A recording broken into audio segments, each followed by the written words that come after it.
বলো বলো বলো এখন আমি কি করব?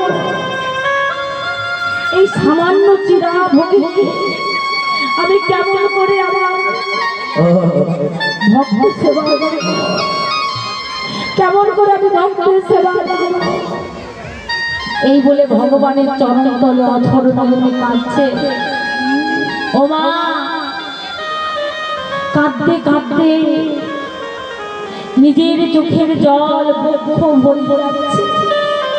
বক্ষ বেয়ে সেই চিরার উপর পড়ছে আর ভাবখানা রয়েছে ভগবানের দিকে।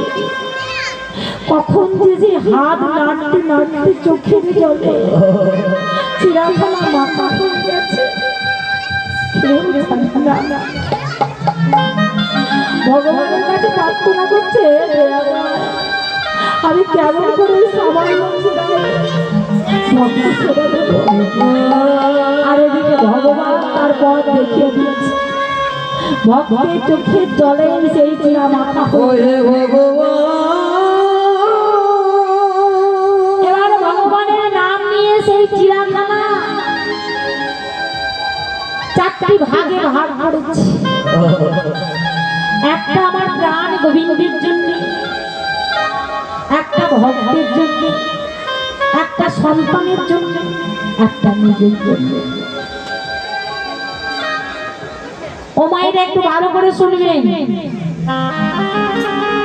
যদি শুনেন খুব ভালো, আর না শুনলে তো কিছু করার নেই।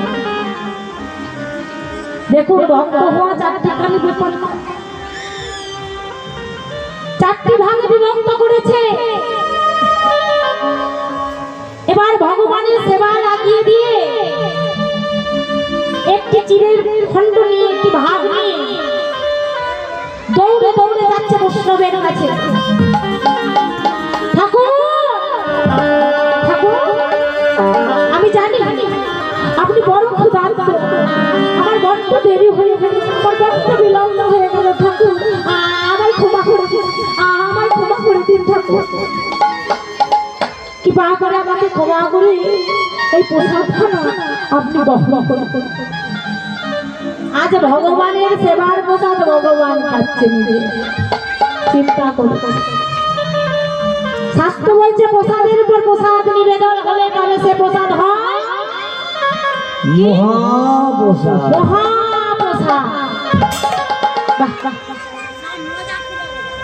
আমরা তো সবাই ভগবানকে সেবা দিই, ভগবানকে সেবা দেওয়ার পর কি করি? সে প্রসাদ আমরা গ্রহণ করি।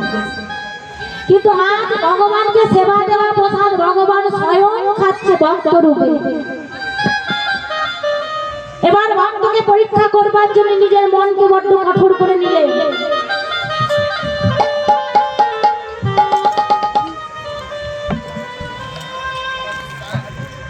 চিরের খণ্ড নিয়ে এসে ভক্তের সম্মুখ প্রান্তে রেখেছে। ভগবানকে জানি না মা, যিনি ভক্ত রূপে এসেছেন তিনি তো স্বয়ং ভগবান নাকি? ঈশ্বর পরম কৃষ্ণ সচ্চিদানন্দ বিগ্রহ, অনাদির আদি গোবিন্দ সর্ব কারণে কারণে, যা সব কিছু জানা, যার জানার বাইরে কিছু নয়, যা সব কিছু নক্ষদর্পণে, সে কি জানে না ওই জননী আমার কতটুকু ভিক্ষা পেয়েছে? তবু এমন ভাব দেখাচ্ছে যে সামান্য প্রসাদ থেকে, সামান্য চিরার ঘন্টা থেকে যেন কত বিরক্ত, কত ক্ষুধার্ত চমকে উঠেছে।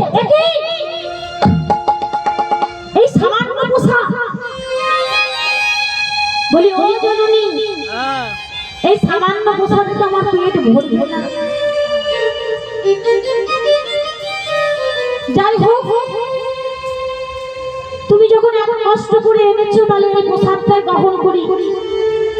এই বলে ভগবান সেই প্রসাদখানা গ্রহণ করে নিয়েছে।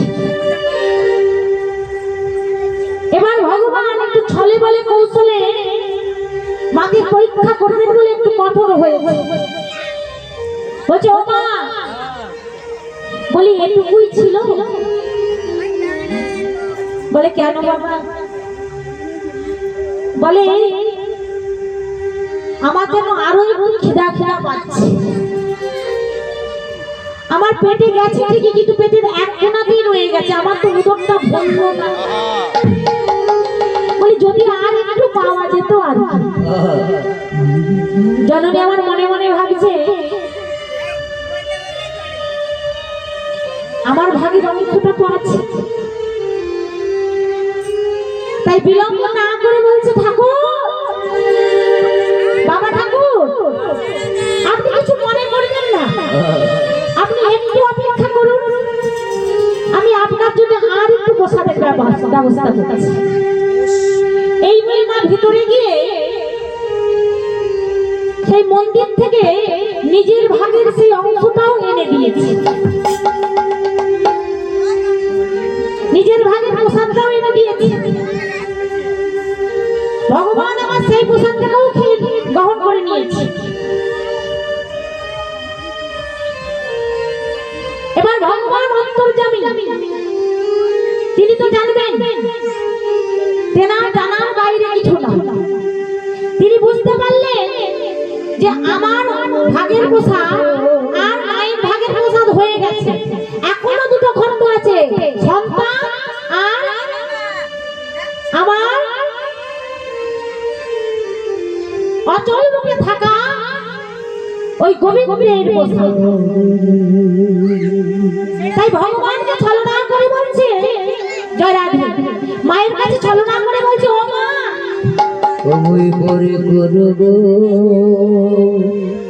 ও মা, বলি আমার পেটটা ভরেছে, কিন্তু এখনো একটু যেন খালি খালি আছে, আর একটু পেলে মনে হয় একটু খুশি হতাম। বলি আর একটু ব্যবস্থা